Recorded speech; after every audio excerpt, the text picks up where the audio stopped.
پیښور اوسیدونکو لس کاله پس به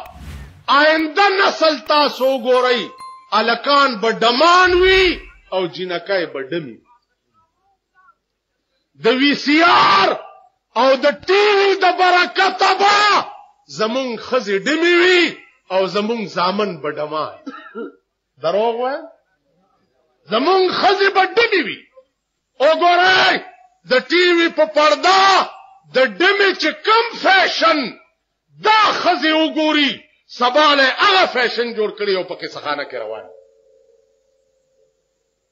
د ټي وي په پرده د ډم چې کم فیشن الکانو ګوري سبا هغه فیشن الکانو جوړ کړی او پکې سخانه او کابلې کې ګرځي آینده نسل با ډمان وی ډمان 18 کروڑ روپے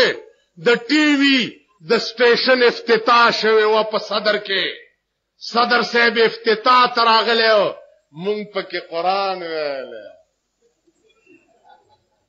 مونږ پکې قران ویل مونږ قران جشن خیبر کې وایي دوی په نامه څه کیږي